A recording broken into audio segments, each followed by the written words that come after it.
من يهده الله فلا مضل له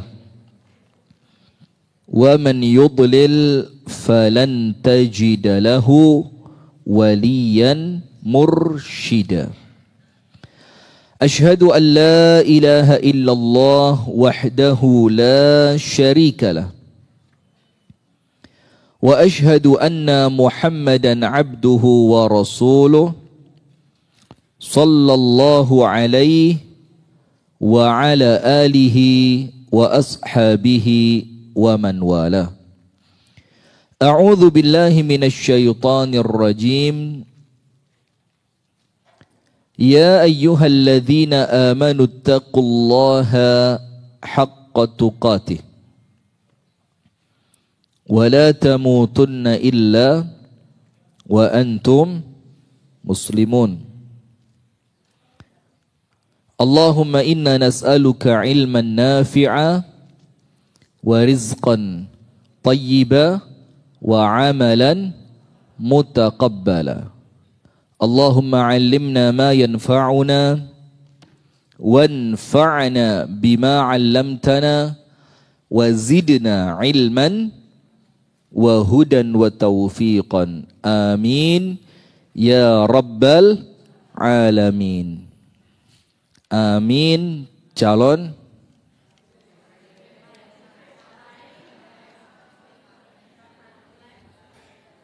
live ya, lupa saya. Padahal ketok kamera nih.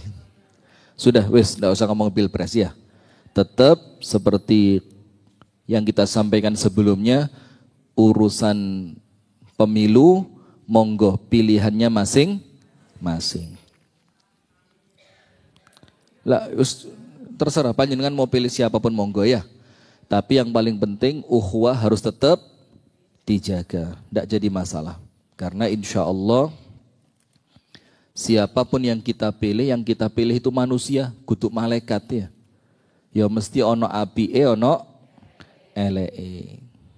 Cuma kita diperintahkan untuk mencari mana yang menurut kita secara ijtihad kita, pandangan manusiawi kita, mana yang kelihatannya kebaikannya paling banyak, keburukannya paling sedikit. Yang mana? Ya tergantung siapa yang ditanya, iya. Kalau panjenengan tanyanya ke Pak Jokowi, kita tanya, yang mana Pak Jokowi? Jawabannya ya mesti itu. Kalau tanyanya ke Bu Mega yang mana? Ya yang itu. Kalau tanyanya kepada saya, ya beda lagi. Yang mana Ustadz? Ya yang itu. Nah, jadi tergantung siapa yang ditanya. Wis, enggak usah kepanjangan, eman.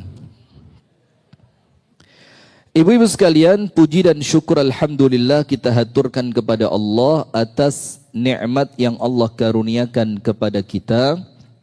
Sehingga di pagi hari yang penuh dengan keberkahan ini, tanggal berapa Rajab sekarang? 12.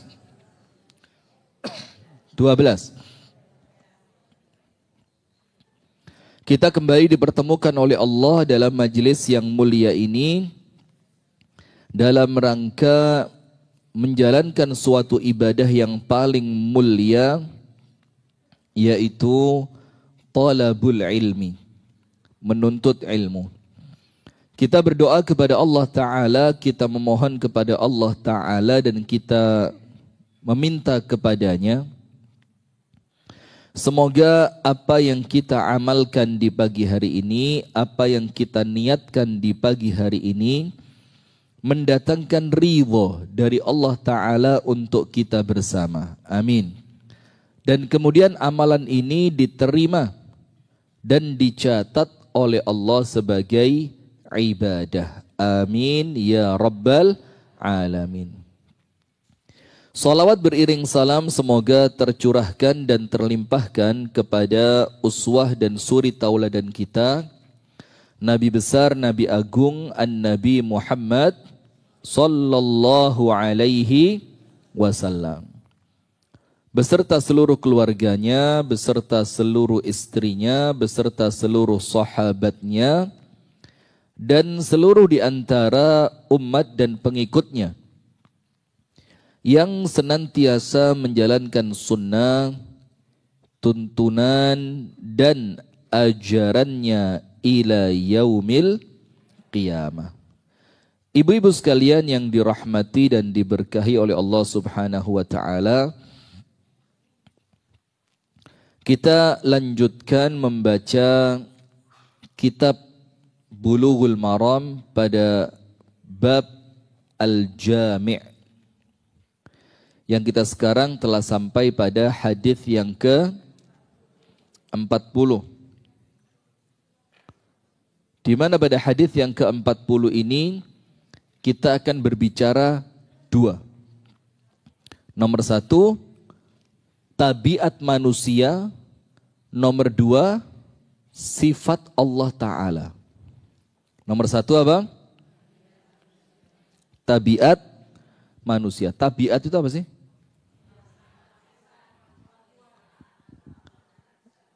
Karakter, kebiasaan, kelakuan, normalnya manusia, itu namanya tabiat. Tabiatnya perempuan apa? Cerekel misalkan. Kan ada misalkan, cerewet, medit, rakus, ngambekan, cemburuan, apalagi? Tetap ada kata misalkan.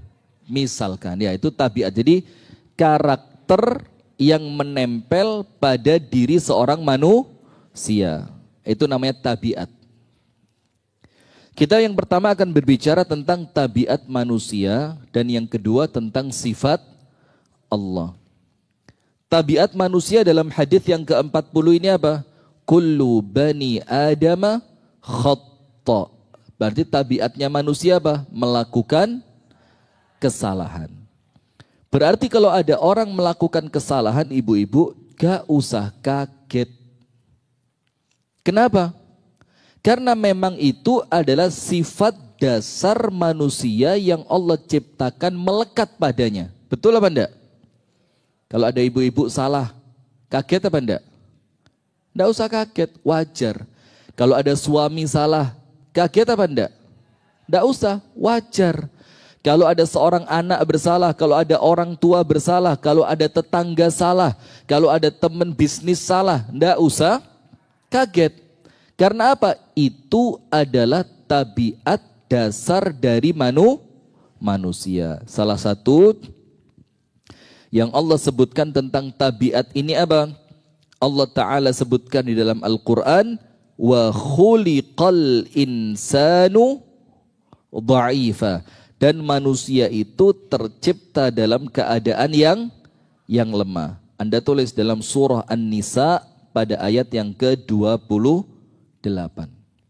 Surah An-Nisa ayat 28. Yuridullahu ayyukhaffifa ankum. Allah itu ingin memberikan keringanan kepada kalian. Wa khuliqal insanu dha'ifa. Karena memang manusia diciptakan dalam keadaan lemah. Ayat ini berbunyi tentang syariat. Jadi ketika Allah ingin meringankan syariat bagi manusia, itu wajar. Karena memang manusia yang Allah ciptakan keadaannya lemah. Kalau syariatnya tidak ringan, nanti malah keteteran. Apa keteteran itu? Kewalahan, ya benda. Nah, maka karena manusianya sifatnya lemah, maka syariatnya oleh Allah dijadikan syariat yang mudah. Mudah. Nah, itu arti awalnya ayat ini. Tapi artinya bukan cuma itu. Artinya begini. Yuridullahu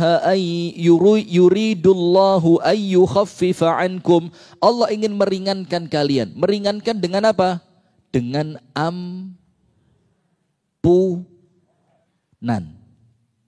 dengan ampunan. Panjenengan tahu Gus Ali Gempol? Gus Ali yang biasa ceramah. Understand? Allahumma sholli ala Muhammad. Gitu. Gus Ali itu ngomong gini, tengah-tengah ceramah. Golek sing cerdas, pinter, Yohanis. Tapi sing menang Prabowo, katanya. Gitu beliau bilang. Beliau bilang gitu. Tahu videonya? Jadi ya tapi saya respect sama beliau. Itu salah satu kiai NU yang saya sering dengar ceramahnya. Karena ya memang Masya Allah ilmunya luar biasa. Dan banyak yang seperti itu ya banyak. Cuma salah satu yang melebur jurone hati itu ya Gus Ali. Maka ketika saya dapat potongan video dari beliau itu, bukan dari beliau. Ceramahnya beliau dikirim di grup gitu loh. Saya semangat buka, oh jelas manfaat ini. Saya buka.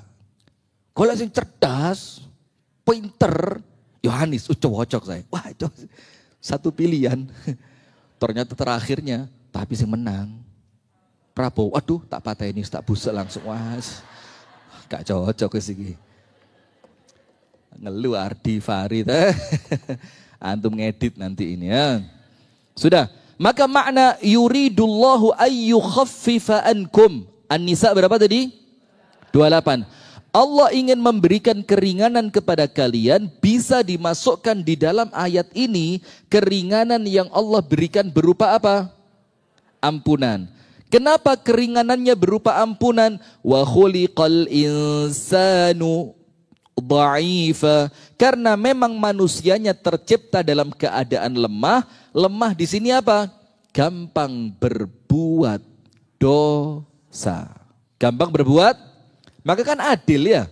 Allah ciptakan kita gampang berdosa, maka dengan keadilannya Allah minta ampunnya juga gampang. Karena kita memiliki Allah yang maha. Sampai sini pas. Nah itu yang pertama. Kita berbicara tentang tabiat manusia yang memang diciptakan dalam keadaan lemah, gampang berdosa, gampang khilaf, gampang lupa, gampang salah. Nah maka itu satu sisi tabiat manusia.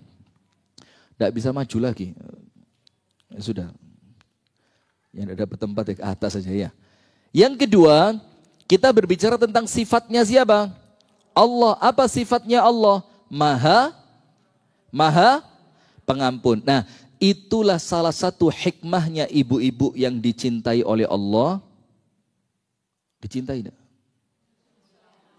Kalau lihat wajahnya kayaknya iya memang. Kayaknya iya. Panjenengan saya doain masuk surga cepet Bu ya.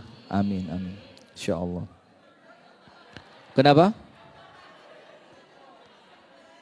Loh, enggak masalah.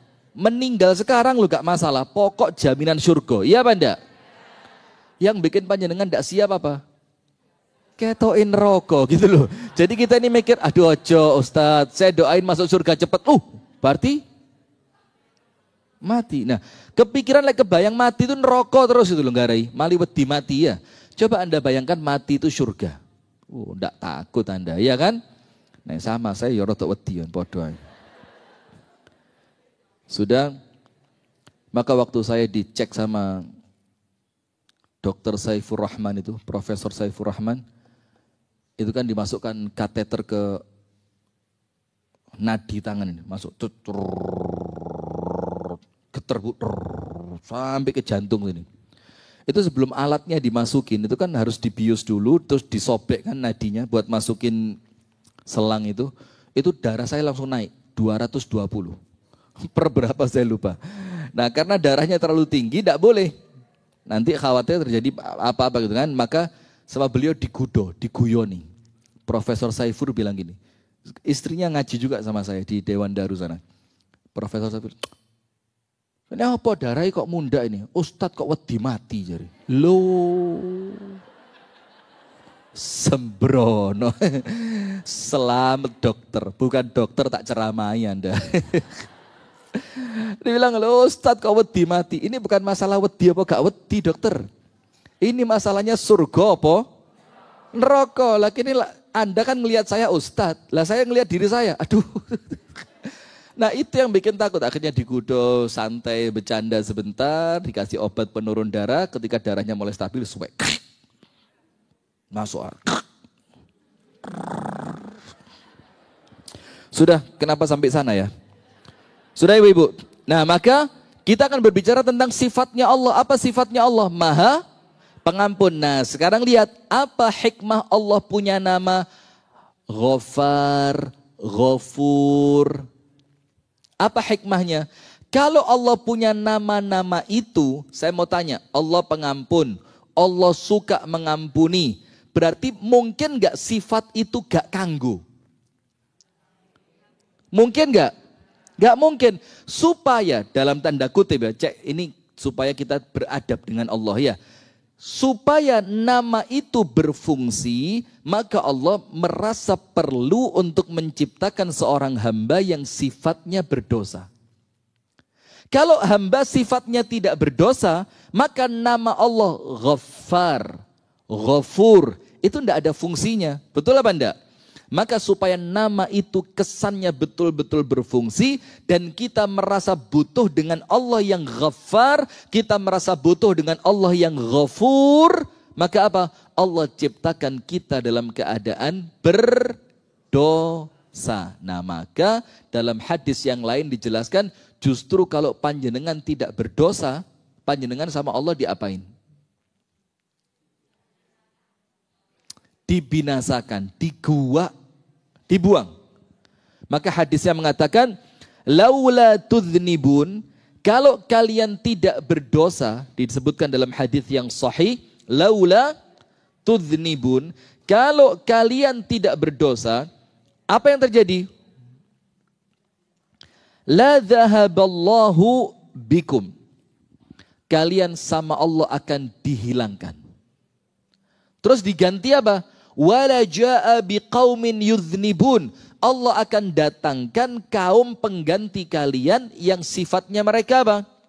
Berdosa. Nah, berarti kalau panjenengan berdosa, saya berdosa, suami Anda berdosa, istri saya berdosa, anak-anak saya berdosa, orang tua saya berdosa, ya memang itu settingan pabrik. Nah, tinggal sekarang bagaimana dosa itu untuk kita mendatangkan kebaikan bukan keburukan. Bisa apa enggak? Bisa apa enggak? Loh Ustaz, kok dosa mendatangkan kebaikan? Iki Ustaz paling ngawur sak dunia. Bisa apa enggak? Nah, sekarang kita baca hadisnya. Kita baca hadisnya. Hadis yang ke-40 dari Kitabul Jami' dalam kitab Bulughul Maram.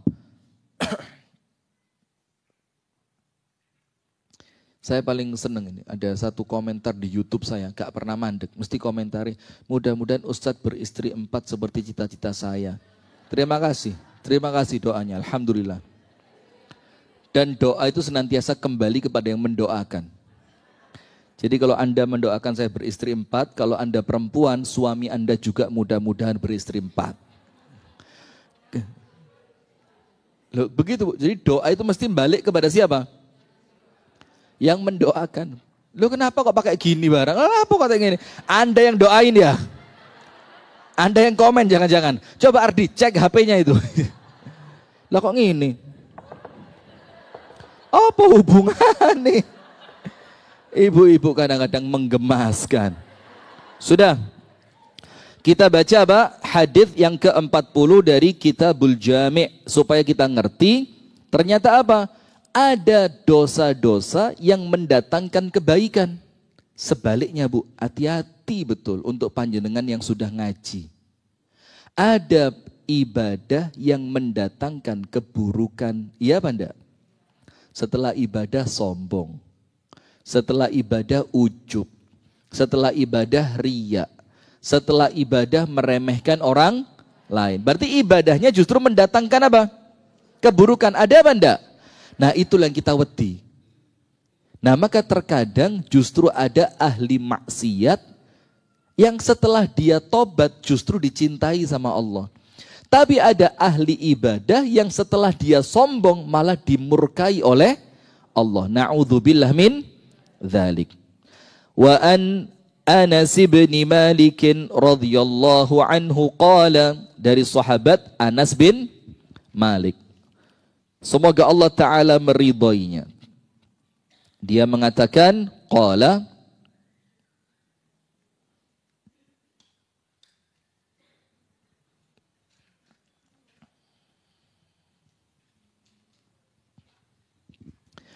qala Rasulullah sallallahu alaihi wasallam, Rasulullah sallallahu alaihi wasallam bersabda, Kullu bani Adam khatta'un, setiap bani Adam atau setiap dari manusia keturunan Adam khatta'un, pasti melakukan kesalahan. Wa khairul khatta'ina at-tawwabun, dan sebaik-baiknya orang yang melakukan kesalahan yaitu mereka yang mau bertobat. Ini loh Islam. Orang salah bisa jadi terbaik. Itu loh Islam. Sebagaimana Amirul Mukminin Umar bin Al-Khattab yang awalnya begitu getol untuk apa? Memusuhi Nabi besar Muhammad sallallahu alaihi wasallam. Sekarang kuburannya di mana? Di sebelahnya Nabi. Coba. Sya'u am abau. Entah mereka senang atau mereka tidak senang. Orang-orang Syiah maksudnya ya. Yang penting sekarang kuburannya Umar di mana? Sebelahnya Nabi. Dulu orang yang paling keras, salah satu yang paling keras permusuhannya kepada Nabi Muhammad sallallahu alaihi wasallam, sampai ketika dia dibilang, "Mau kemana kamu?" "Saya mau bunuh Muhammad." Kata yang ketemu sama Umar ini, "Ojo ado-ado. Lah lapo kedisian nang Muhammad dhisik. Adikmu lo melbu Islam. Lah lapo kok? Kenapa jauh-jauh mau bunuh Nabi Muhammad? Urusan keluargamu dulu belum beres, adikmu masuk Islam." Panas Umar. Merah mukanya. Datang ke rumah adiknya. Pas adiknya sedang membaca apa? Surah Taha. Taha, ma anzalna alaikal Qur'ana litashqa illa tadhkirat. Sampai beberapa ayat. Umar masuk dobrak sama Umar. Umar pengen ambil Qur'annya. Adiknya bilang, "Oh belum boleh. Karena ini la yamassuhu illal mutahharun." Tidak boleh dipegang orang yang tidak suci. Dan orang kafir itu apa? Najas. Mereka itu najis. Tidak boleh pegang. Kalau mau, mandi dulu. Diarahkan segala macam. Sampai dia masuk Islam, dia baca terkesan hanya dengan beberapa ayat. Maka salah satu cirinya Umar itu apa? Apa salah satu cirinya Umar? Paling cepat tersentuh dengan Al-Quran. Itu ciri khasnya Umar. Paling cepat apa? Tersentuh dengan Al-Quran. Ada satu cerita, asistennya Umar namanya Aslam. Bukan Abu Aslam, Aslam. Saya ketemu sama beliau kemarin di hotel di Saudi. Abu Aslamnya ketemu, lengkap sudah, lengkap. Sudah, ya anake lho sapa mosok tanggane. Ya aduh ibu-ibu ini. Lewang bapaknya namanya Ustadz Abu Aslam. Saya bilang sama Ustadz Abu Aslamnya ketemu, sama Aslamnya ketemu. Anake lho ya mesti lho mosok tanggane. Susah. Sudah? Kenapa?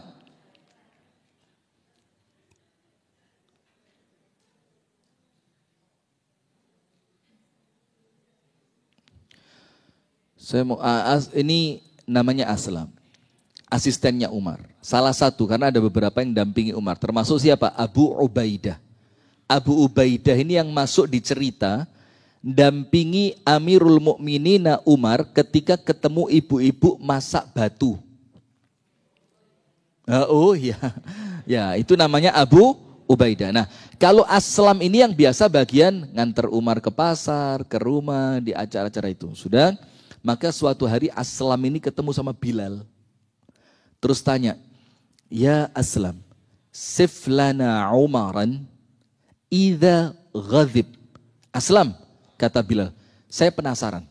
Coba ceritain bagaimana keadaannya Amirul Mukminina Umar kalau sedang marah." Bayangin enggak marah aja. Apa bahasanya ya? Yo sudah cukup menakutkan. Apalagi ketika marah. Apa kata Aslam? "Wallahi ya Bilal, idza ghadib kana Umar idza ghadib la yusaf." Umar kalau marah ndak iso diceritakno. Bilal tanya, "Kenapa ndak iso diceritakno?" Marahnya besar. Dan bukan cuma itu, kenapa kami ndak bisa menceritakan? Jangankan Umar marah, mulai kate marah kami udah pergi. Bagaimana kelihatan Umar marah? Loh, dia menjelang marah saja, masih muqaddimah, masih innal hamdalillah. Itu kami sudah pergi seperti ibu-ibu, baru innal hamdalillah sudah merem. Baru muqaddimah, wes. Nah, ini mirip-mirip sama Aslam ini. Terus apa kata Bilal? Wallahi la. Oh, kamu keliru Aslam, kata Bilal. Tidak begitu. Saya pernah ketemu Umar di puncak kemarahannya. Pas ngamuk sing paling pol. Di puncak kemarahannya. Waktu itu, faqara'tu alaihi ba'dha ayil Qur'an. Aku bacakan di hadapan Umar, di puncak-puncak kemarahannya, sedikit ayat Quran. Terus apa yang terjadi? Fata'ta'a ra'sahu ka'annahu at-tayrul madhbuh. Langsung Umar itu diam, langsung gini. Tidak lama, pingsan seperti burung yang disembelih. Apa ayat yang dibaca sama Bilal? Wal kadhiminal ghaidha wal 'afina 'anil nas wallahu yuhibbul muhsinin. Salah satu ciri penghuni surga itu apa? Kadhiminal ghaidh. Pandai menahan amarah. Jadi ngamuk langsung seketika. Ya bukan seperti itu juga ya, tapi marahnya itu dikelola. Bukan orang yang diperbudak oleh nafsunya, kepingin ngamuk, kepingin jerit. Itu orang lemah. Maka dibilang orang kuat itu bukan yang menang pertandingan gulat kan. Tapi siapa orang yang kuat itu? Kalau lagi emosi, emosinya ditahan.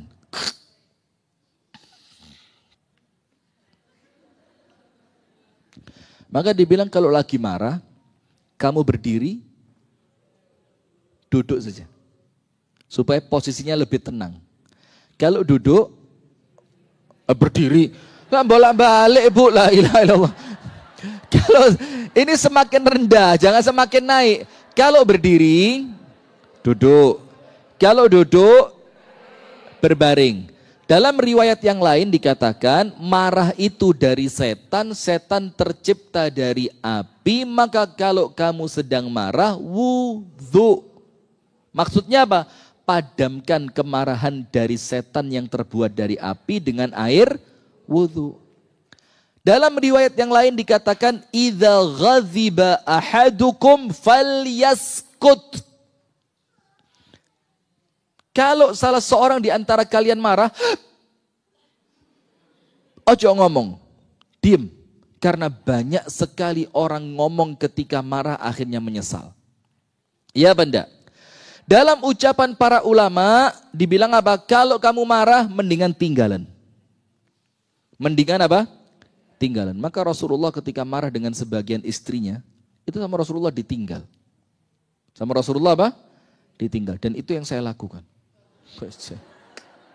Mencontoh Nabi Muhammad. Kalau marah sama istri, blokir, selesai. Tenang, pikiran nyaman, ndak ada lagi di mana, nggak kangen tak sama aku, ndak ada sudah, blokir, selesai urusan. Nah maka ibu-ibu sekalian dirahmati oleh Allah, maka dikatakan kok bahas marah ya? Tadi kan ini kullu bani Adam khata'un. Setiap manusia, Umar itu cirinya apa?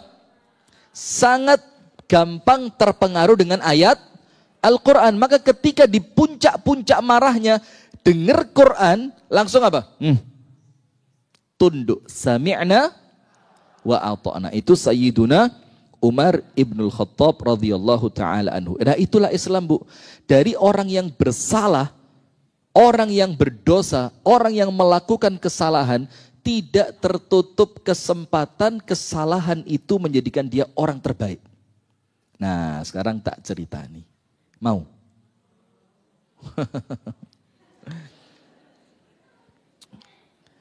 Ada orang ibu-ibu, rumah tangganya rusak.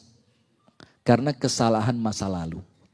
Dulu waktu berumah tangga kurang sabar, kurang ibadah, kurang qanaah. Sampai terakhir Allah takdirkan apa? Pisah. Sudah, setelah pisah, perempuan ini mulai rajin ngaji. Mulai dia memperbaiki diri. Dia ngerti, oh ternyata zaman dulu saya emosian. Ternyata zaman dulu saya orangnya kurang bersyukur. Saya tidak qanaah. Setelah dia dalam proses memperbaiki diri, semakin hari semakin baik, suwe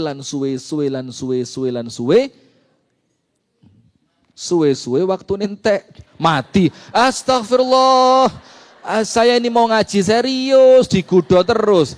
Tolong saya dibantu Bu ya. Jadi, kalau mati itu ya kabeh wong pasti. Enggak, tapi semakin lama dia menjadi perempuan yang semakin baik. Semakin apa? Baik. Sampai dikenal ini loh perempuan baik. Nah sudah, ketika itu ada seorang laki-laki melamar dia dan kelihatan laki-lakinya juga Masya Allah laki-laki yang baik. Setelah dia menikah, dia jadikan pengalaman perceraian sebelumnya sebagai pelajaran untuk rumah tangganya. Sekarang rumah tangganya baik, dia berbahagia dalam rumah tangga yang barunya. Kenapa? Karena keburukan masa lalu, kesalahan masa lalu menjadikan dia menjadi orang yang lebih baik. Dan itu Islam. Jadi Islam itu tidak melihat Anda siapa dulunya. Tapi Islam itu melihat sekarang Anda seperti apa. Betul apa enggak? Nah maka dalam Islam itu amalan kita yang dihitung awalnya, tengahnya atau akhirnya? Awal, tengah atau akhir? Akhir. Maka innamal a'malu bil khawatim. Amal itu yang Allah lihat terakhirnya. Kalau awalnya jelek, ternyata akhir-akhirnya tobat, sholat, ngaji, istighfar, kumpul sama orang baik. Sampai meninggal, ya baik sama Allah. Dicatatnya apa? Baik. Maka kita perlu hati-hati juga.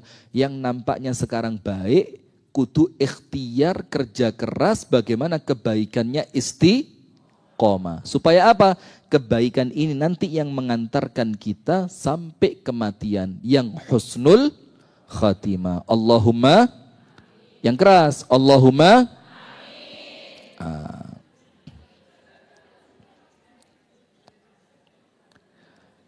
Sekarang kita baca kullu bani adam khatta'un wa khairul khatta'ina at-tawwabun. Setiap manusia pasti melakukan kesalahan. Dan orang yang terbaik setelah dia melakukan kesalahan adalah mereka yang mau bertobat. Berarti sifatnya manusia apa? Bersalah. Nah tapi ingat, sifat itu bukan sifat akhirannya manusia. Itu sifat awalannya manusia. Akhirannya apa? Supaya kesalahan tadi, dosa tadi, keburukan tadi bisa mendatangkan kebaikan. Sifat awalan penuh dosa harus ditutup dengan sifat akhiran senang bertobat. Maka ayatnya, innallaha yuhibbut tawwabin. Tawwabin. Tawwabin bukan kata tobat. Tawwab itu namanya mubalaghah dalam bahasa Arab. Mubalaghah itu artinya apa? Memunculkan makna banyak, sering, dan lebih. Berarti Allah itu senang kepada orang apa? Tawwabin. Yang tobatnya sering, banyak, tidak pernah putus. Nabi Muhammad tidak punya dosa. Betul apa salah? Tidak punya dosa. Tobatnya sehari berapa kali? Dalam satu riwayat 70 kali, dalam satu riwayat lebih dari 100. Kenapa? Karena Nabi Muhammad nyontoin sama kita. Karena orang istighfar itu levelnya 3. Ini pernah saya sampaikan. Nomor 1, istighfar karena dosa. Nomor 2, istighfar karena tidak sempurnanya ibadah. Nomor 3, istighfar bukan karena dosa, bukan karena tidak sempurnanya ibadah, tapi istighfarnya berbentuk peribadatan. Saya istighfar karena istighfar itu perintah Allah. Nomor 1, istighfar karena dosa kita. Iya Banda. Nomor 2, istighfar karena kurang sempurnanya ibadah Contoh, setelah sholat, zikir yang pertama apa? Padahal Anda barusan ngapain? Sholat. Kenapa habis sholat, habis ibadah kok istighfar? Karena kita kroso, sholatku tidak Nomor 3, istighfarnya Nabi Muhammad. Dosa tidak punya, ibadah pun sudah sempurna, kok tetap istighfar?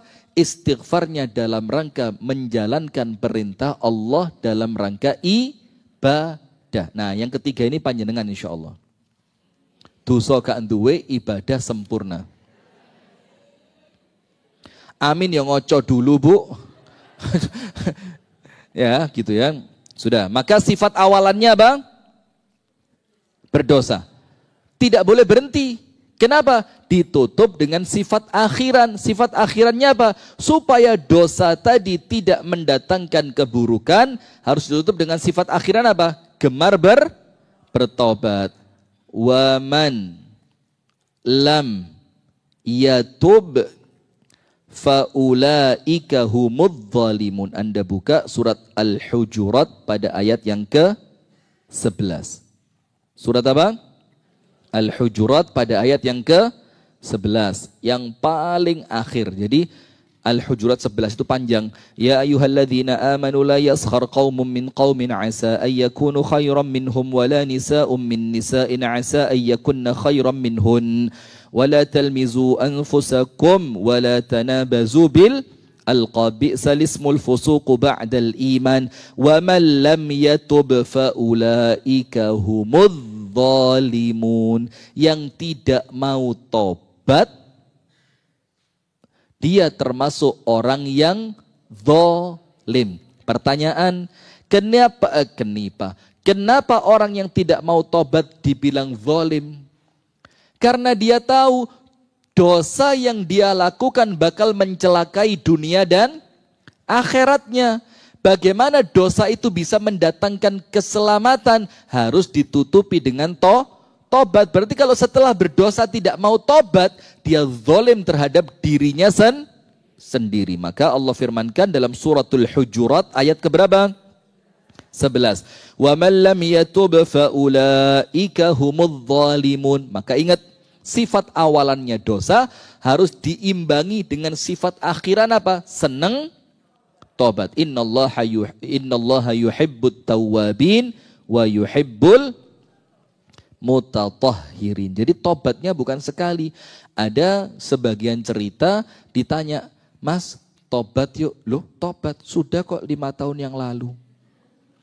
Jadi dianggapnya sama dia tobat itu kayak pilpres. Rutinitas 5 tahunan. Lah, tobat itu apa? Wazifatul yaum. Tobat itu adalah kegiatan setiap hari, setiap waktu, di setiap tempat, di semua keadaan. Maka ucapan kita apa? Astaghfirullah wa atubu ilaih. Sebanyak-banyaknya. Kullu bani Adam khata'un wa khairul khata'ina at-tawwabun. Dan sebaik-baiknya orang yang salah adalah mereka yang mau tobat. Sekarang kita tulis nomor 1 faidah dari hadis ini. Kullu bani Adam khata'un wa khairul khata'ina at-tawwabun.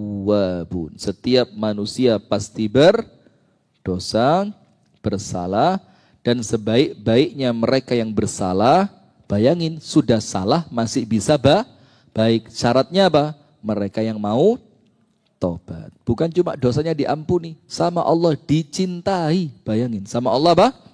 Dicintai. Nomor 1. Al-hadithu dalilun ala anna la Astagfirullah. Tolong Bu ya kalau ngelihat saya sambil baca Masya Allah tabarakallah gitu loh.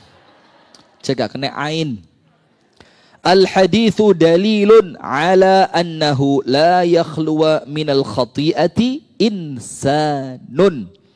Ini dalil menunjukkan tidak seorang pun dari manusia yang terbebas dari dosa. Nomor satu, hadis ini merupakan dalil, ya pakai bahasa Anda aja, jangan saya dikte, bahwasannya tidak ada seorang manusia pun yang terlepas dari, ya benda. Coba di sini aja, ini 20 orang yang datang ini.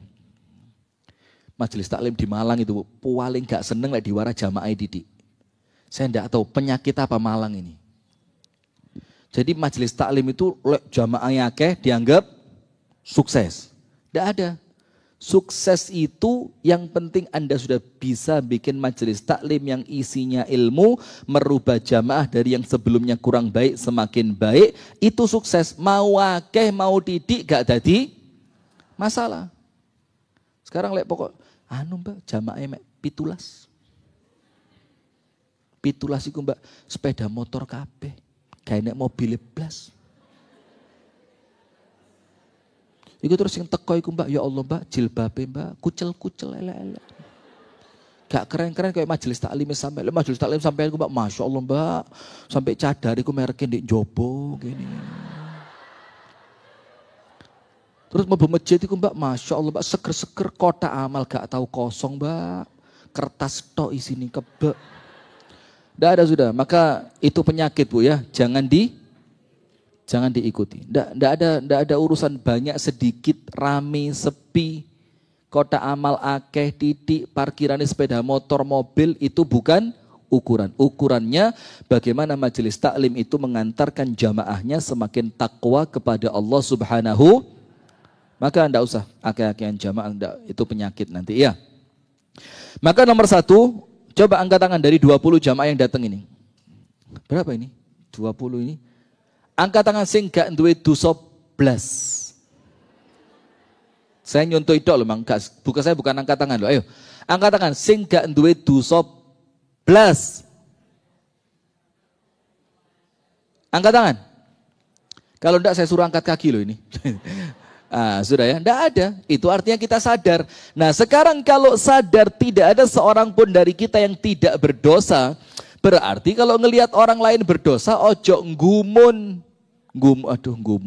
Nggumun itu bahasa mana?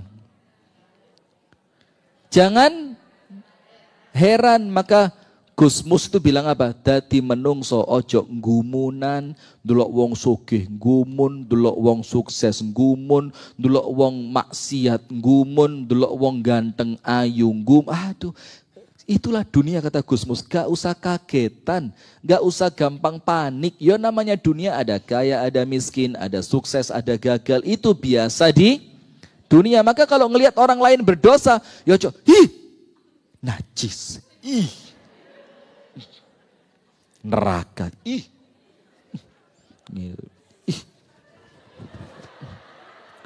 Nggak pakai begitu. Kenapa? Hari ini dia, sebentar lagi Anda, boleh jadi saya. Jadi nggak usah kaget. Maka kalau ngelihat orang yang berdosa itu apa? Yang muncul perasaan iba. Iba itu apa? Ya Allah, beri taufik supaya dia lebih baik. Mudahkan dia untuk berubah. Berikan pintu tobatmu untuk dia. Mudahkanlah langkahnya untuk menjadi orang yang taat. Kita ceritani. Ini saya tidak basa-basi. Saya ceramah wis habis basa-basinya. Begini. Bu, ada orang ibadah itu kroso nikmat gak ono perjuangannya blas. Krungu azan itu loh. Itu atine seneng. Ada yang seperti itu.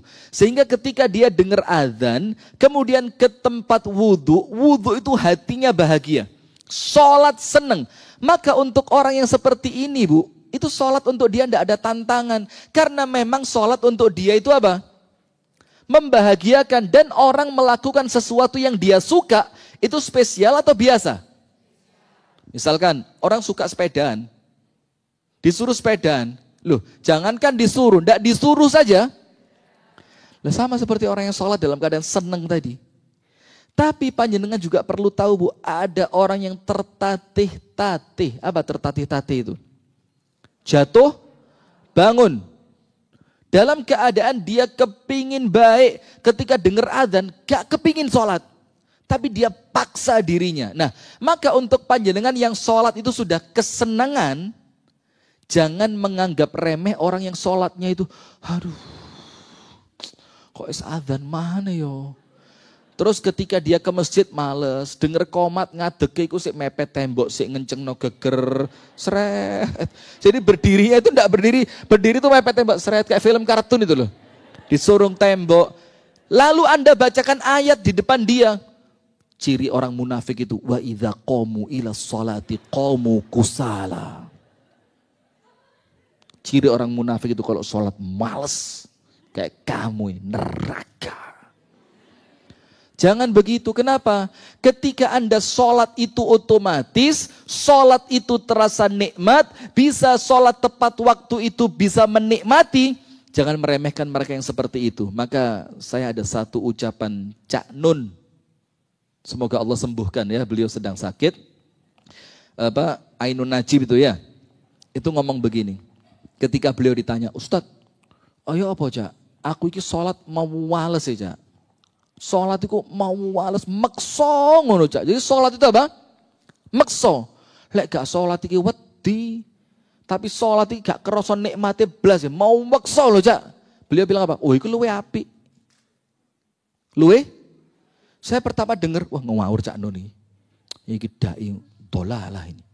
Mau sholat makso kok api. Ternyata beliau jelaskan penjelasannya bagus Bu. Apa beliau bilang? Kalau sholat karena memang seneng sholat, ya ndak spesial. Biasa karena memang seneng. Tapi Anda tetap sholat dalam keadaan Anda berat. Itu luar biasa. Kenapa? Anda tidak lagi memperhatikan kesenangan Anda, tapi Anda melakukan apa yang bikin Allah senang. Spesial apa enggak? Contoh, istri itu Bu, enggak seneng masak. Masak. Sampai ngelebokno tempe itu gini Bu.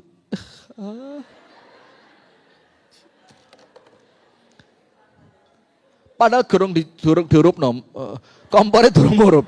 Saking wedine, ini minyak belum nyala. Ceteken dhisik, lek sudah Anda lebih tahu dari saya lah, sudah. Kalau pas dramatis gitu jangan malah di zoom. Ini keliru settingan ini. Ya kalau pas dramatis gitu, caranya ngerekam itu kamera luas. Saya gak ketok terlalu lebay lah ya. Saya ngajarin loh kameramennya Baitur Rahman. Sudah, sambil lali saya mau ngomong apa tadi. Dia gak seneng masak. Tapi tetap dia masak. Kenapa? Karena dia tahu dengan masak ini suami saya bakal seneng. Anak-anak saya bakal mendapatkan masakan yang sehat. Minimal ganok mici nih, masih kasinen. Ya, akhirnya apa? Dia paksa masak. Maka itu lebih utama dibandingkan perempuan yang memang seneng masak. Kenapa? Kalau memang seneng masak, boleh jadi dia masak untuk kesenengannya dia. Tapi kalau dari awal tidak seneng masak, tapi dia paksakan masak, berarti dia masak untuk kesenengan orang. Siapa orang lain itu? Suaminya, anaknya, mana lebih hebat? Yang seneng atau yang terpaksa? Nah, tapi terpaksanya jangan dipelihara. Lah serius ini kan, ya awalnya mungkin terpaksa, dipaksa, lama-lama harus muncul apa? Nah kesukarelaan supaya ibadahnya semakin terasa nikmat. Nah panjenengan di level yang mana? Terpaksa sholat atau sholat sudah nikmat? Ya tergantung keadaan ya. Lek pas imane bagus gitu ya, kok gak adzan-adzan ya. Lek imane pas elek, kok adzan maneh ya?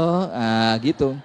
Anda tidak tahu ternyata Anda diadzani di kuburan sudah. Kok adzan maneh ya? Loh, di kuburan tiba no. Aku mati tiba no. Nah. Astaghfirullah wa atubu ilaina. Maka nomor satu ingat Bu, hadis ini merupakan dalil bahwa tidak ada seorang manusia pun yang tidak melakukan dosa. Lama jabala alaihi minadh dha'af. Karena apa? Memang Allah menciptakan dia dalam keadaan lemah. Ayatnya apa tadi? An-Nisa berapa? 28. Wa adamul inqiyadi limuwalahu fi fi'li ma da'ahu ilaihi. Karena apa? Dia dalam keadaan inqiyad. Inqiyad itu ditundukkan oleh penciptaan yang Allah dia apa? Dipaksa oleh Allah tunduk dalam sifat penciptaannya. Wa khuliqal insanu dha'ifa, maka mau tidak mau pasti berdosa. Cuma terkadang kadar dosanya berbeda. Ada yang diuji dengan dosa besar, ada yang mereka sekedar melakukan dosa-dosa kecil. Contoh di antara dosa-dosa kecil apa? Rasan, ngawur, besar itu. Rasan-rasan itu apa? Besar lah, kok kecil ya. Itu yang pertama. Kemudian yang kedua, faedah dari hadis yang kedua, az-dzunubu qismani, kabair wa saghair. Dosa itu dibagi dua. Yang pertama, dosa besar, dan yang kedua, dosa kecil.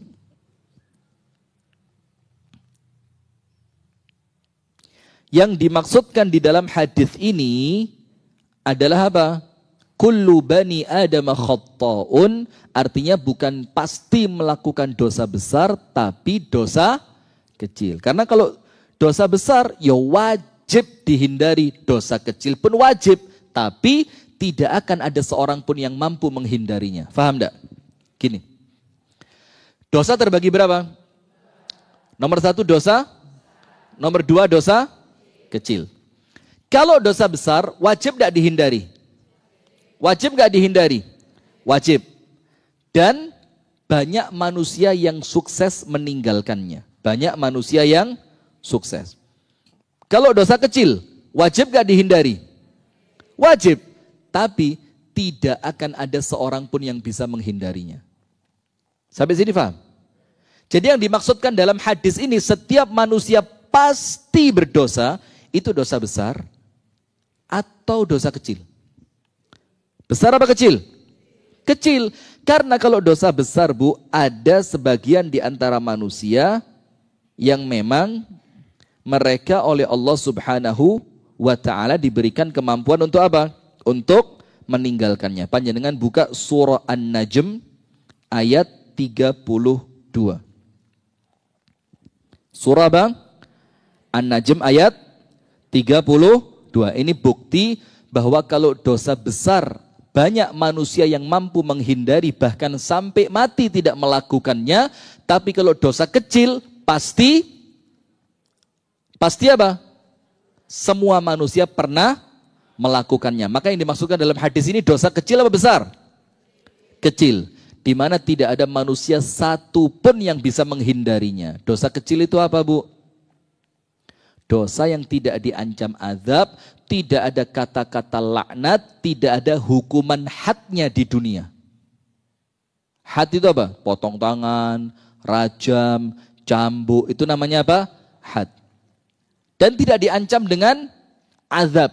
Tidak pula ada kata-kata laknat. Itu dosa-dosa kecil. Sekarang kita baca An-Najm 32. Alladzina yajtanibuna kaba'iral itsmi wal fawahisha illa lamam. Yaitu siapa mereka yang Allah cintai, siapa mereka yang akan Allah masukkan ke dalam surga. An-Najm berapa? 32. Sudah ditulis? Yaitu mereka yajtanibuna kaba'iral itsmi, mereka yang senantiasa kerja keras, berikhtiar, mati-matian, tidak pernah berhenti, senantiasa istiqomah untuk apa? Meninggalkan dosa besar. Wal fawahish, fawahish itu apa? Maaf ya, fawahish itu dosa-dosa keji, tapi semuanya berkaitan dengan zina. Itu namanya apa? Fawahish. Zina, na'udzubillah, a'azzanallahu wa iyyakum, nas'alullah salamata wal afiyah, Allahumma inna nas'aluka sitra wal afaf. Zina, karaoke. Tapi Anda jangan bayangkan karaoke tapi yang kita maksud paham ya. Karaoke, kemudian joget dengan perempuan dengan mujun itu pornografi, kemudian na'udzubillah. Itu namanya apa? Fawahish. Yaitu mereka yang senantiasa meninggalkan dosa-dosa besar dan meninggalkan fahisyah atau jamaknya fawahish illa al-lamam. Kecuali dosa yang namanya lamam. Lamam itu apa? Dosa kecil. Lamam itu apa? Berarti ayat An-Najm 32 ini Bu menjelaskan kepada kita kalau dosa kecil tidak ada seorang pun dari manusia yang bisa meninggalkannya. Faham ibu-ibu? Maka dosa terbagi berapa? 2, besar dan kecil. Dan yang disebutkan di dalam hadis ini dosa apa? Dosa kecil. Kemudian penjelasan tambahan, kalau dosa kecil bisa terhapuskan dengan ibadah. Kalau dosa besar tidak mungkin dihapus kecuali dengan tobat. Dengan tobat. Ayatnya, kalau dosa kecil bisa terhapuskan dengan ibadah. Surat Hud. Surat apa? Hud ayat 114. Allah Ta'ala berfirman dalam surah Hud ayat yang ke-114. Perbuatan baik bisa menghapuskan dosa dari perbuatan buruk. Maksudnya begini. Dosa-dosa kecil itu Bu, otomatis terhapus. Contohnya dengan apa? Perbuatan baik. Misalkan ketika seorang hamba berwudu, maka meneteslah, hilanglah semua dosa-dosa yang dia lakukan seiring menetesnya air yang keluar. Ya benda. Misalkan ketika dia mencuci wajahnya, maka semua dosa yang dihapus yang dilakukan oleh wajahnya, entah itu mata, entah itu lisan, segala macam, jatuh dengan air wudunya. Tangan jatuh dengan air wudunya, kaki jatuh dengan air. Contoh yang lain, kalau orang berjalan ke masjid, langkah yang pertama menghapus dosa. Langkah yang kedua meninggikan. Nah, dosa yang terhapus ketika Anda melangkah tadi bukan dosa besar, tapi dosa apa? Dosa kecil. Maka perbuatan baik bisa menghapuskan dampak buruk dari perbuatan buruk. Dalilnya apa? Surat Hud ayat 114. Kalau hadisnya, panjenengan sering dengar, begini hadisnya. Ittaqillaha haitsuma kunta. Bertakwalah kepada Allah dimanapun kamu berada. Betul tak? Wa atbi'is sayyi'ata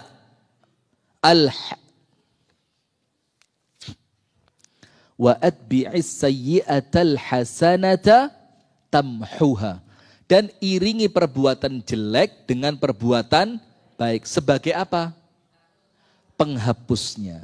Jadi misalkan, mari ana wong wedok mlaku. Terus di jurone ati, memang deso iku ketara yo, gitu loh misalkan. Misalkan jurone ati gara-gara pakaiannya mungkin dianggap apa? Gak matching. Saya jajar ini desa apa kutho sih? Kota ya? Kok kayak gini? Misalkan, mohon maaf ya, misalkan contoh.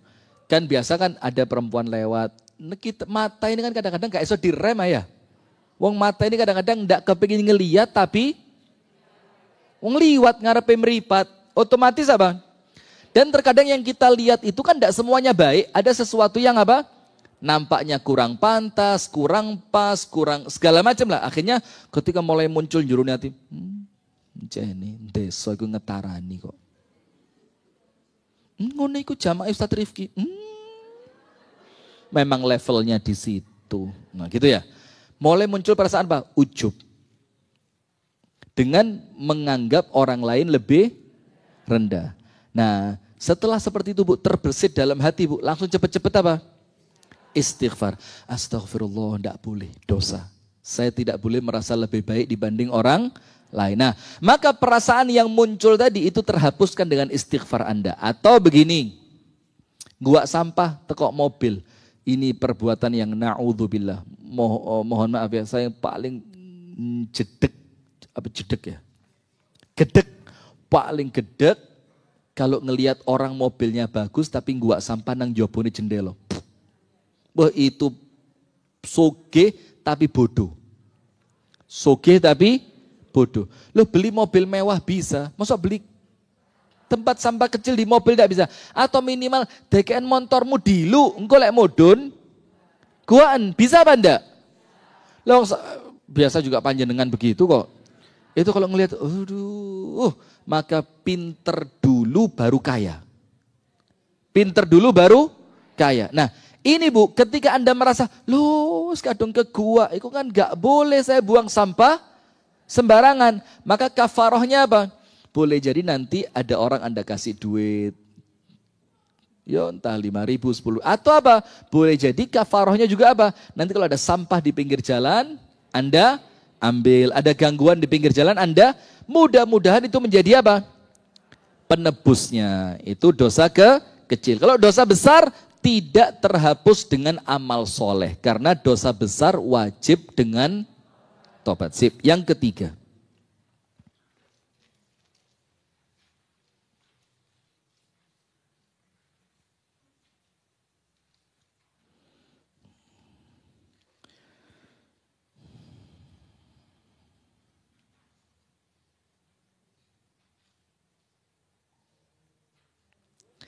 As-saghair, saghairudz dzunub la sabila ila hasriha wa 'addiha.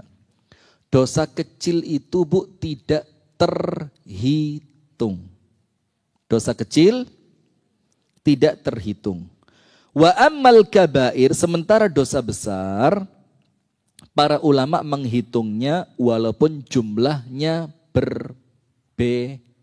Ingat kalau dosa kecil tidak terhitung, maka tidak ada kitab kumpulan dosa kecil. Tidak ada, karena saking akei. Saking akei. Tapi kalau dosa besar, ada para ulama mengumpulkan kitab Al-Kabair, 72 dosa besar. Ada yang mengatakan 7, ada yang mengatakan 72, ada yang mengatakan cuma 60, ada yang mengatakan cuma 10. Tapi kalau dosa besar bisa dihitung. Tinggal dilihat apa? Ciri-cirinya saja. Tapi kalau dosa kecil, itu tidak bisa dihitung. Ada ulama yang mengatakan 7. Dosa besar itu ada berapa? 7. Yaitu apa? Sab'u mubiqat. 7 dosa yang membinasakan. Namanya sab'u apa? Sab'u mubiqat. 7 dosa besar yang membinasakan. Apa 7 dosa besar yang membinasakan itu? Nomor 1. Tulis. Tulis apa enggak? Nulis. Nomor 1, syirik. Nomor 2, sihir. Maka pelaku sihir itu Bu, itu otomatis murtad. Otomatis apa? Murtad. Hati-hati loh ya. Sihir itu kufur. Sihir itu apa? Kufur. Hati-hati. Sihir itu termasuk apa? Santet. Terus apa lagi? Perempuan kepingin sing lanang kepencut, pelet.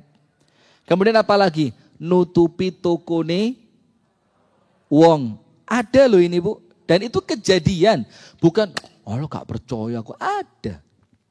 Dan buktinya warungnya umi saya sendiri. Umi saya itu punya langganan. Setiap Jumat datang, Senin pagi datang. Jadi Jumat pulang dari Kediri ke Malang. Nanti Senin pagi berangkat dari Malang, dinas lagi ke Kediri. Itu Pak Wali Kota Kediri yang barusan meninggal dunia. Zaman itu Pak Mas'ud. Nah Pak Mas'ud itu sama umi saya kenal mulai muda. Ketika Pak Mas'ud ini Allah yarhamu jadi wali kota di Kediri, itu setiap Jumat pulang ke Malang karena rumahnya di Malang. Nanti Senin pagi balik ke Kediri. Itu mesti mampir dan mesti borong. Karena waktu itu jaya-jayanya Persik Kediri. Nah suatu hari beberapa kali Pak Mas'ud ini tidak mampir. Umi saya khawatir sakit. Ditelepon, Mas kok gak tahu ketok? Dibilang, loh lah toko warungnya sampai tutup terus.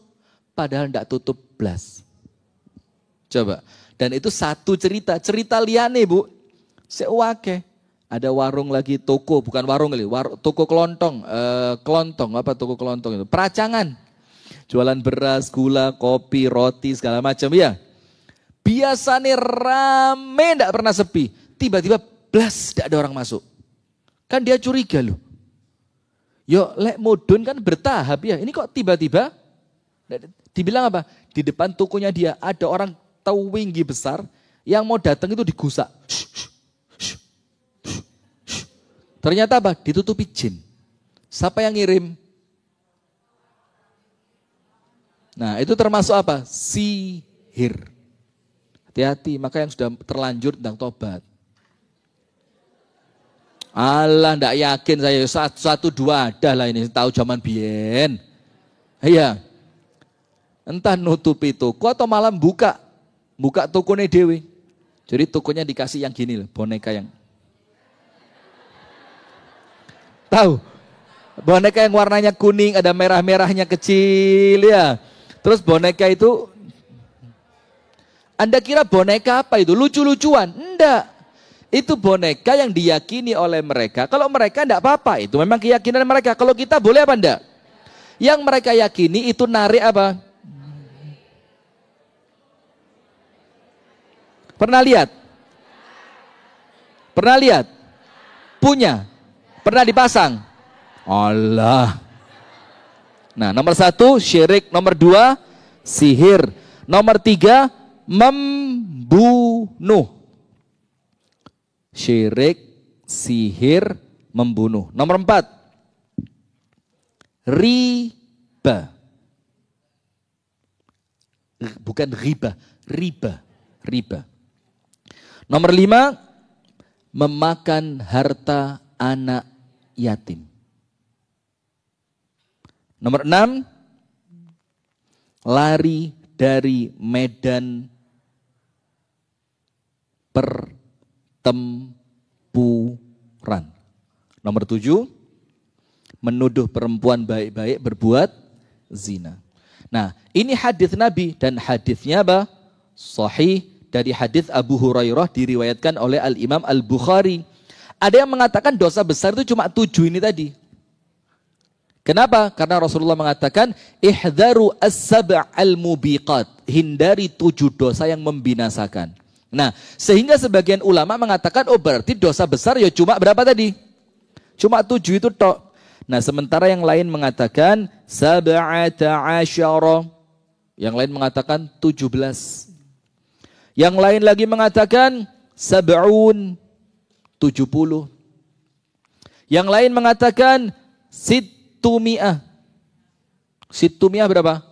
600 situmi'ah. Kalau situn 60, situmi'ah 600. Tapi intinya kalau dosa besar bisa dihitung. Tapi kalau dosa kecil banyak. Nomor 4. Nomor 1 tadi apa? Tidak ada seorang pun manusia yang bisa meninggalkan dosa. Nomor 2, yang dimaksud dosa dalam hadis ini dosa apa? Kecil, bukan dosa besar. Nomor 3, kalau dosa kecil tidak terhitung. Kalau dosa besar bisa dihitung walaupun para ulama berbeda pendapat. Ada yang bilang 7, 17, kemudian 70, 600, macam-macam. Yang keempat.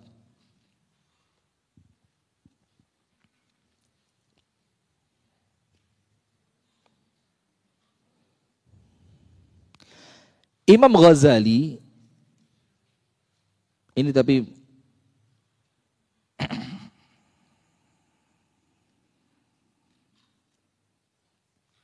membagi kemaksiatan itu menjadi 4 sifat.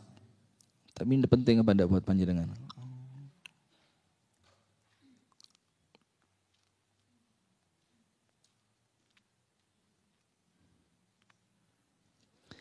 Imam Ghazali membagi maksiat menjadi berapa?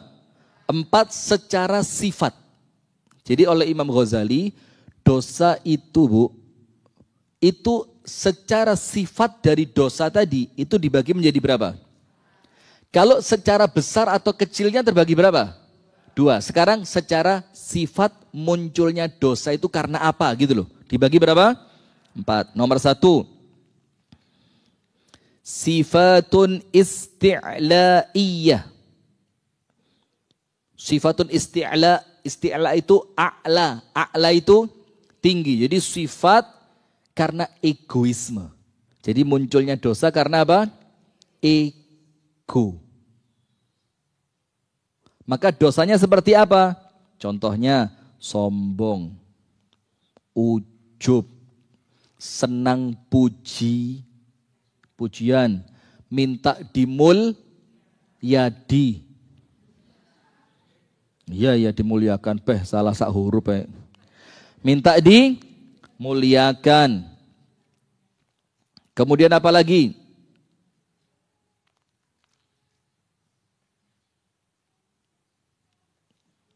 Fakhr. Fakhr itu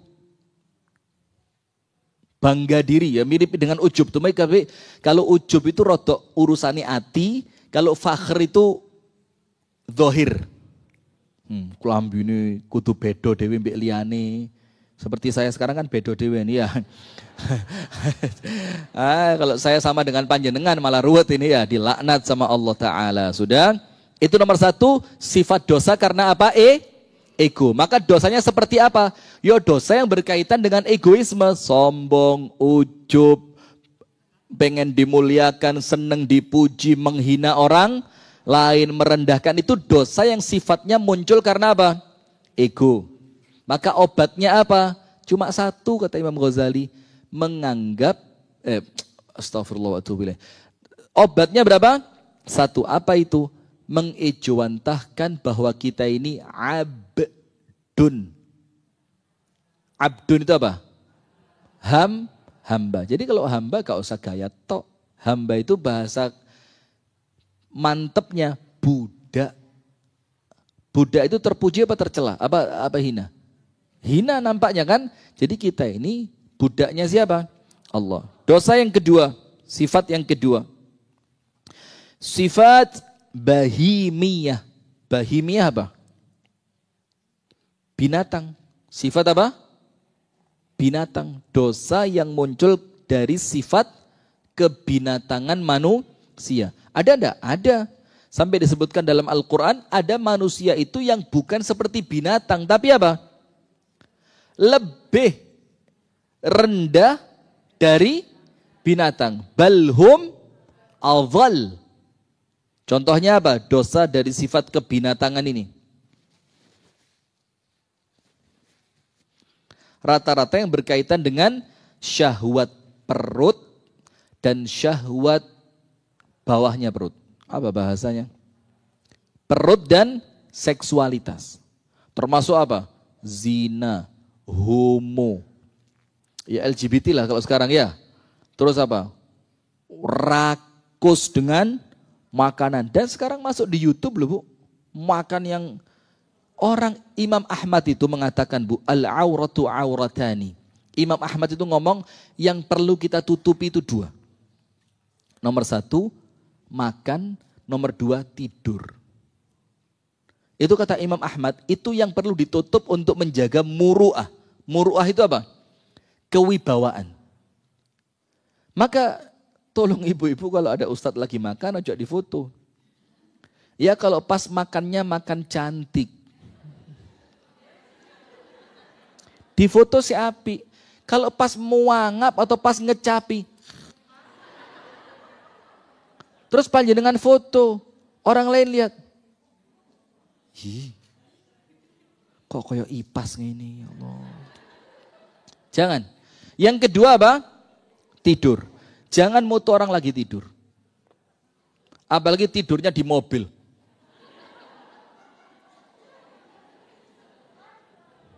Muangap, meripati rodok nutup separuh. Jilbabnya menceng ini. Saya pernah jalan ke Batu sama istri saya. Istri saya gendong anak yang lagi netek. Cuma kan ketutupan jilbab. Terus istri saya itu mbek nyusoni mbek ngene. Jilbabnya menceng nih. Tak foto sama saya. Saya foto. Saya ajak ke Batu biar nemenin ngobrol, cek gak ngantuk. Ditinggal turu. Saya foto. Biasa dia kan kalau foto kan, aku cari foto, bang, aku gak foto jenik, cari. Aku ini karuan asli ini bang foto nih. Sudah segala macam, saya foto. Wes di foto cantik aja tetep pelek. Astagfirullah, tidak, cantik. Apalagi begini. Terus sampai Batu, saya kirim ke HP-nya dia. Kini HP nih, kini. Mau aku bang, pokok kudu dihapus iki. Waduh iki, aduh bang, ojo bang, kok kebuka area-area kok bang, kok di-share nang grup keluarga ngene. Waduh. Tawara, gak gelem. Sampai sekarang masih saya save, mau lihat. Kalau mau lihat nanti Jabri aja ya. Itu enggak boleh Bu. Nah tapi kalau sekedar suami istri atau sekedar apa yo, Yo kan gak saklek-saklek banget lah. Tapi kalau untuk orang lain yang dikhawatirkan foto itu akan merusak apa? Kewibawaannya, itu harus ditutupi. Nah maka dosa yang bersifat bahimiyah itu sifat binatang itu dua. Berkaitan dengan perut dan kemaluan.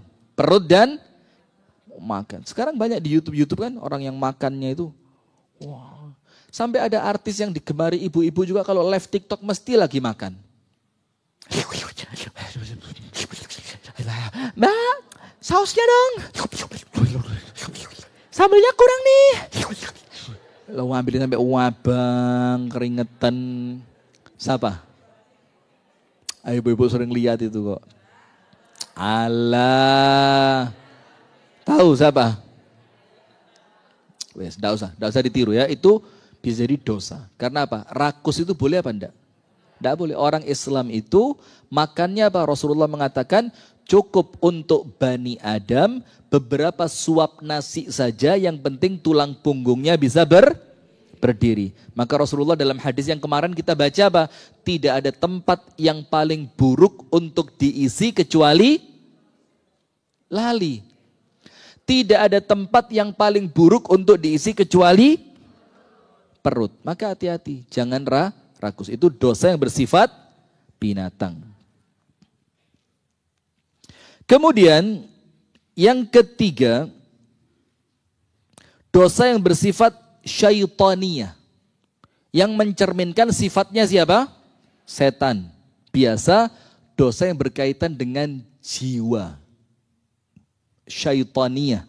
Biasanya dosa yang berkaitan dengan apa? Jiwa. Apa bahasanya jiwa itu apa ya? Mungkin makna yang mendekat Ibu, mentality. Oh keren bahasa saya sekarang ya. Memang Anda itu akan dipengaruhi oleh siapa Anda berkumpul gitu. Kalau kumpulannya begini-begini terus ya kira-kira ngini terus saya. Mentality, secara dosa apa? Mental. Contohnya apa? Dosa syaitaniyah ini. Seperti hasad, curang, khianat. Setan semua ada ini. Setan itu tidak mau sujud kepada Nabi Adam karena apa? Sombongnya, karena hasadnya, akhirnya berkhianat, akhirnya nipu Nabi Adam. Nipu apa enggak? Nipu, apa penipuannya? Dibilang apa?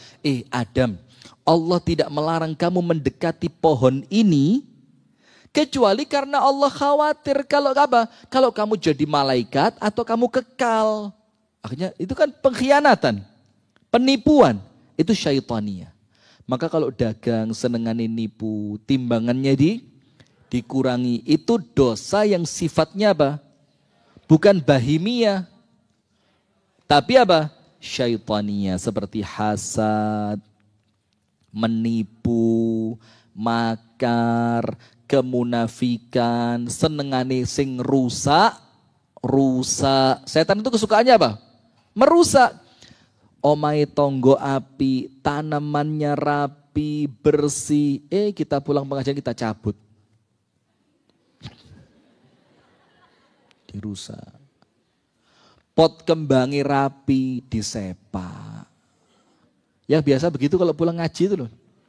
Ndelok omai wong bersih, njukuk ledok dingenekno. Zaman dulu, wis ngaku. Zaman dulu. Dengerin dulu, belum. Telepon umum ada ndak yang bersih? Telepon umum itu loh yang ngelebokno koin, klik, mesti rusak. Itu berarti sifatnya apa? Syaitannya. Karena kesukaannya bukan melihat yang indah.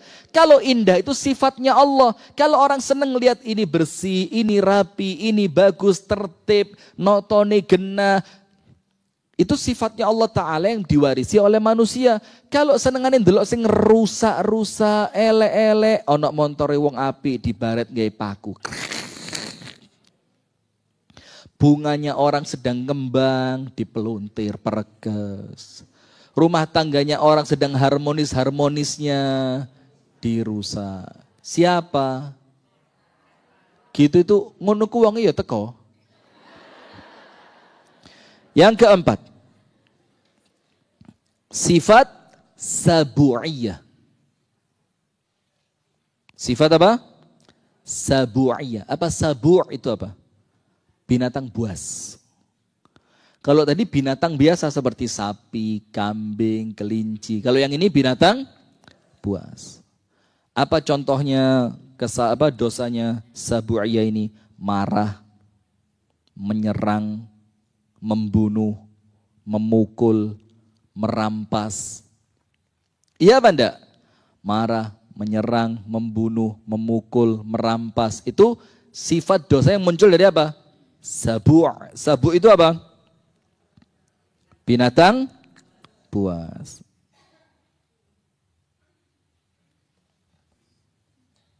Sudah.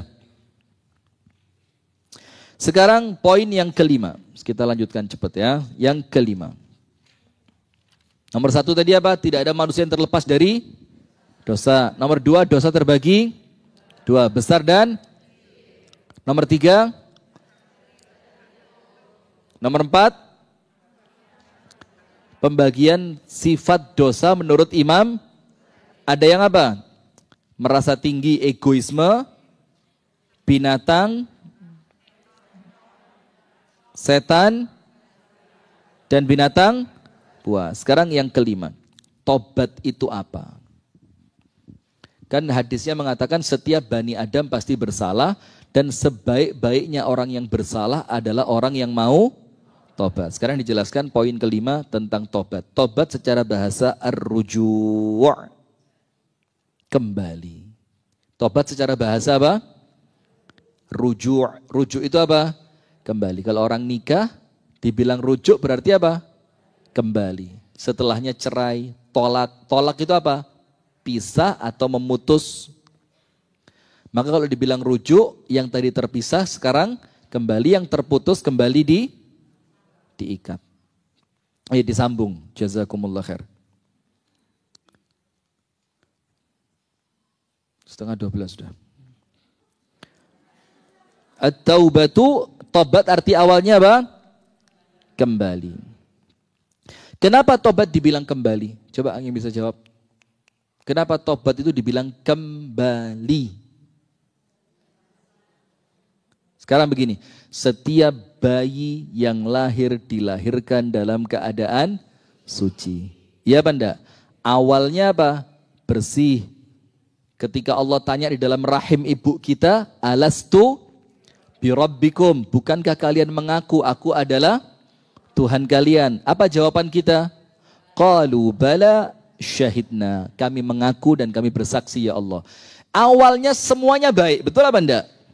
Seiring berjalannya waktu mulai maksiat, mulai ingkar kepada Allah, mulai melakukan dosa. Nah, maka ketika kita tobat, berarti kita sedang kembali menuju fitrah, kembali menuju pengakuan kita bahwa Allah adalah Tuhan kita. Itulah kenapa tobat dibilang kembali.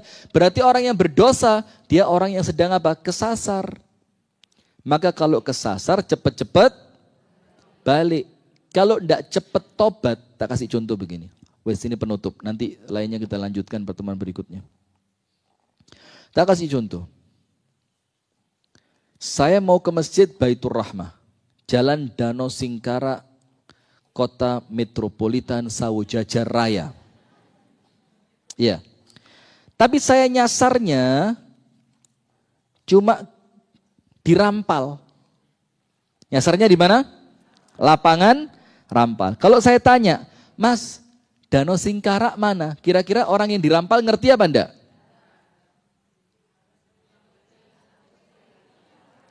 Ngerti apa enggak? Ngerti, karena masih dekat. Oh, Danau Singkara, Mas. Lurus ke timur, sampai kembali ke Rampal lagi. Bumi kan bulat ya. Kalau saya ke timur terus ya apa? Tapi ya mbok wong saus jajare saya ono apa wis mati. Sudah lurus Mas ke timur terus, nanti ketemu lampu merah pertama, berapa lampu merah? Pertama, kedua, ketiga. 3 loh ini yang sih. Oh, mosok ngertian saya panjenengan ya. Lampu merah ketiga, nanti lurus lagi dikit, nanti belok ke timur yang pertama. Betul apa enggak? Kenapa saya dijelaskan sedetail itu gara-gara nyasarnya masih deket. Coba saya tanya, Mas, jalan Danau Singkarak tapi nyasarnya sampai Semarang. Kira-kira orang Semarangnya bilang apa? Apa, Mas? Danau Singkarak, itu yang di pulau mana itu? Sampean mau yang di pulau mana? Nggak ngerti kenapa? Nyasari wes kadung, kadoan Bali angel. Nah, maka itu ibu-ibu, kalau sudah melakukan dosa yang itu merupakan sifat manusiawi kita, ojo ngenteni tobate meni. Kapan tobat? Ngawur. Lah aku mari lapo kok sampean kokon tobat iki. Tobat kamu kali. Nah, maka setiap selesai melakukan dosa, artinya kita sedang apa? Kesasar. Maka harus apa? Harus segera kembali. Supaya apa? Kembalinya masih mudah dan kita masih tahu alamat awal. Lek wis kadung terlalu jauh, kadung kesuwen, kuatirnya apa? Wis lali, bali omas, balik nandi. Sudah lupa jalan, kembali dan kembalinya pun susah. Maka oleh Allah Ta'ala, oleh Rasulullah SAW, kita diminta apa? Diminta setiap berdosa disuruh langsung tobat. Itu ibu-ibu ya. Dan ibu-ibu saya sampaikan kembali di sini seperti kemarin saya sampaikan di Ahmad Yani. Mohon dimaafkan ya Bu ya, saya Ramadan kali ini tidak ngisi kajian. Saya Ramadan kali ini tidak ngisi kajian. Terus dimanapun tidak akan ketemu saya. Nah karena saya tahun ini mau fokus dengan acara teman-teman di yayasan. Nah jadi kalau ada yang ngomong Ustadz satu tok aja. Nah satu tok di tempat panjenengan bikin yang lainnya ngamuk sama saya. Nanti satu tok di sini, satu tok di sana, satu tok di sana, buyar lagi acara saya. Karena ini sudah saya niatkan mulai tahun lalu. Ternyata gara-gara satu tok, buyar kabeh. Nah, maka tahun ini mohon dibantu Bu ya, supaya kegiatan saya sukses ya. Jadi khusus tahun ini, insya Allah saya tidak ngisi kajian Ramadan di Malang. Mudah-mudahan bisa ketemu tahun depan atau ya setelah Ramadan kita lanjutkan kajian rutin kita ya. Kita tutup dengan doa kafaratul majlis. Subhanakallahumma wa bihamdika asyhadu an la ilaha illa anta astaghfiruka wa atubu ilaik. Assalamualaikum warahmatullahi wabarakatuh.